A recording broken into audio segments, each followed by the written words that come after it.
తాకట్లో ఉన్న బంగారాన్ని విడిపించి ఆ రోజున మార్కెట్ ధర కట్టి మిగిలిన డబ్బును మీకు అందిస్తుంది కొమ్మూరి గోల్డ్.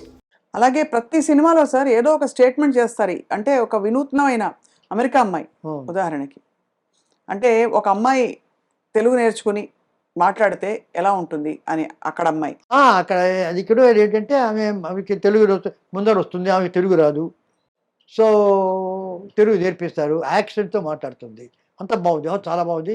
ఒక అమెరికాని అమ్మాయి తెలుగు నేర్చుకుంటే ఎలాగ తెలుగు మాట్లాడుతుందో అలా మాట్లాడించాం. అంత బాగుంది, అంత బాగుంది. అంటే చేస్తున్నాం మేము, అందులో మునిగిపోయాం, మాకు తెలియలేదు. వెళ్తూ వెళ్తూ తర్వాత పాడనా తెలుగు పాట దేవులపల్లి కృష్ణశాస్త్రి గారి వచ్చింది, అది వచ్చింది. అప్పుడు చూస్తే ఇప్పుడు నేను మీ అందరి ముందు మీ తెలుగు పాట పాడతాను, పాడనా కట్ చేస్తే కాంట్రాస్ట్ అచ్చ తెలుగు ఇదేనా పప్పులో కాలేశం. ఇక్కడ ఇరుక్కున్నామే మనం. అమెరికా యాక్సెంట్లో ఆ పాట పాడించలేవు, ఈ పాట ఉండాలా. అక్కడ అది అలా వచ్చేసింది. అది వచ్చేసి హార్డ్గా ఉంది. పాడనా తెలుగు పాట ప్లేబ్యాక్లో పాడుతుంటే అందులో సుశీలమ్మ గారి గొంతు అదే తెలుగు కంచు కంఠం. కృష్ణరాజు గారు నాకేదో ఇది మనం పప్పులో కలిసి పాట బాగుంటే మన వాళ్ళు అన్నీ పక్కన పెట్టేస్తారు, చూస్తారు అన్నాడు. He was very confident. Credit Krishnaraju, అంతే, ఆల్ క్రెడిట్ కృష్ణరాజు. నేనైతే సందేహాలు అట్లా అని అడిగాడు. ఆయన నవత కృష్ణరాజు గారు బ్రహ్మాండం, వెరీ కాన్ఫిడెంట్. పాట బాగుంది అంతే, ఇవన్నీ ఆవిడ పట్టించుకుంటాడండి. ఆ పాట బాగుంది, మళ్ళీ అమెరికా చేసుకుంటాడు అంతే.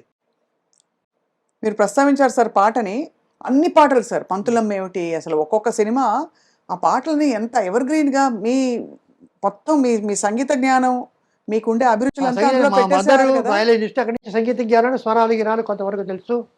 అది ఏమిటంటే నేను ఇంకా కర్ణాటక మ్యూజిక్ నేర్చుకున్నాడు సార్. I wanted to.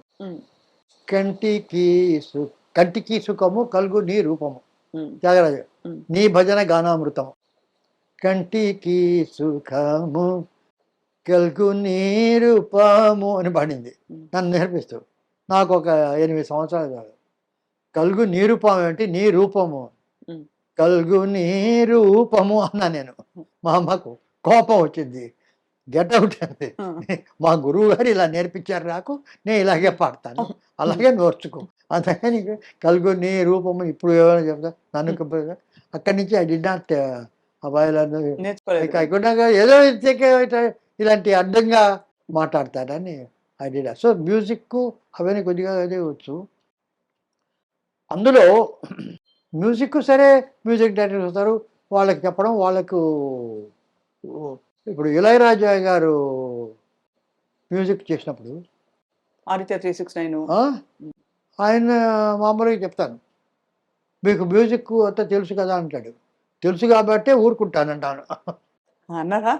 ఆయనకి తెలుసు, ఆ మ్యూజిక్ తెలుసు కాబట్టి నేను ఊరుకున్నాను. లేకుంటే మీతో పాటు నీట్గా కొయ్యి కొయ్యి కానీ నేను పాడుతుంటే మీరు ఎవరో ఎంతవరో నాకు తెలుసు. యాజ్ అ డైరెక్టర్ మీ దగ్గర నుంచి ఏం కావాలో అది తీసుకోకుండా నాది మీ దగ్గర నుంచి తీసుకొని ఎందుకు. సో రాజకుమార్ గారి సినిమా ఒకటి భాగ్యదలక్ష్మి బారమ్మ, అందులో ఒక పాట సన్నివేశం నాదే, స్టోరీ, స్క్రీన్ ప్లే, డైరెక్షన్ అంతా కామెడీ. ఒక అడ్వర్టైజ్మెంట్స్ అది కూడా ఒక పెద్ద కంపెనీ చిన్న చిన్న అడ్వర్టైజ్మెంట్, ఒక సోపు, ఒక ఊరగాయ, ఇంకేదో గొడుగు, ఒక మందు, ఒక కాఫ్ సిరప్, చిన్న చిన్న 1 minute, half minute advertisements. Madhavi heroine, Rajkumar మధ్య చేస్తూ అది పాటగా డ్యూయట్గా చేయాలి.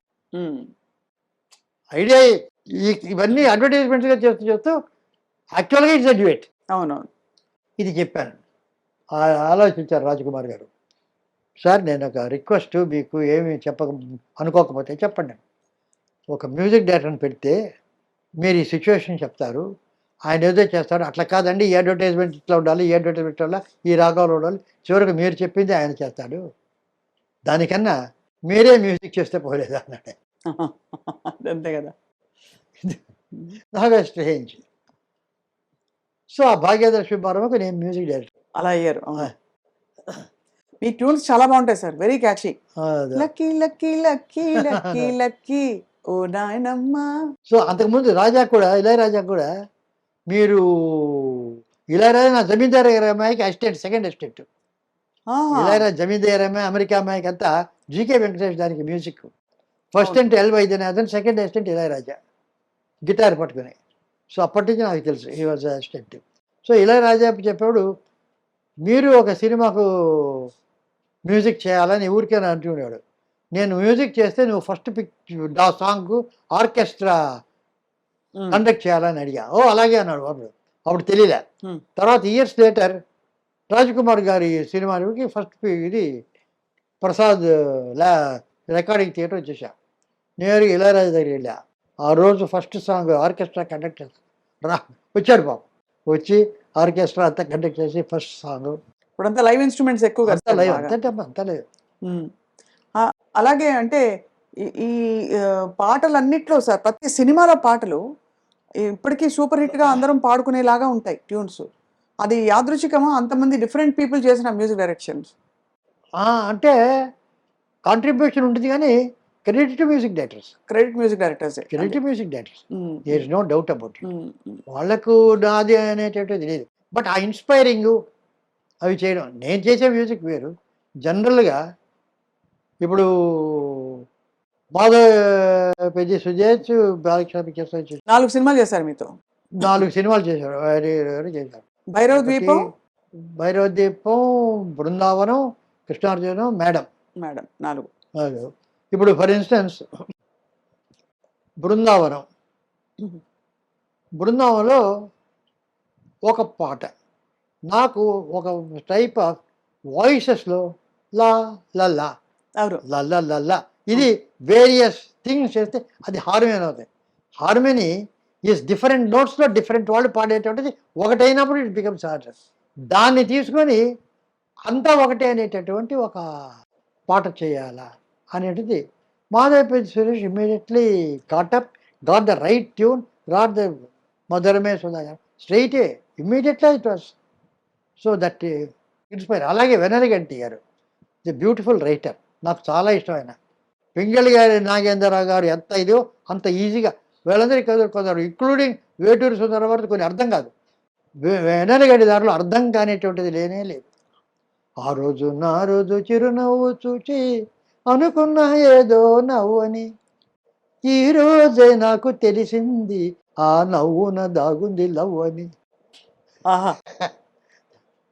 అంత ఎంత మ్యాజిక్ ఉంది మీరు అసలు చెప్తుంటే. ఆ ట్యూన్ ఒకటి, సురేష్ గారి సంగీతం కూడా అసలు చెప్పక్కర్లేదు సార్, అంత అంత గొప్పగా. ఆ పాత తరం ఫ్లేవర్స్ అంటారు కదా సార్, క్లాసిక్స్, అది సురేష్ గారి సంగీతంలో ప్రిజర్వ్ ఉంది. అది ఆయన పాపం ఏమిటంటే హీ హాస్ గాట్ జనరల్గా అందరినీ ఆక్యుపై చేసేట సంగీతం ఉంటుంది. ఇళయరాజా ఒక్కొక్కరు ఒక్కొక్క టైప్. ఇప్పుడు ఇళయరాజా గారు ఒక కామేశ్వరన్, ఊర్వశి వాళ్ళిద్దరికి ఒక పాట, ఒక కామెడీ పాట అనుకున్నాం. లలల లలల లలల ఆ వీడియో అంతా ఒక కామెడీ అనుకున్నాం. ఆయన ఒక పాట చేయమని చేశాం. ఫస్ట్ సాంబ సదా శివ సాంబ సదా శివ సాంబ సదా శివ సాంబ, ఇది ఆయన ఇచ్చింది. సో దీనికి లిరిక్ ఏదో రాయని. సరే ఆయన యూజువల్గా ఆయన ఆర్కెస్ట్రా ఏదో చేసాము, అది వాళ్ళకి ఏదో ఉంటుంది, ఎట్లా పిక్చర్ వచ్చిన తర్వాత చూద్దాం.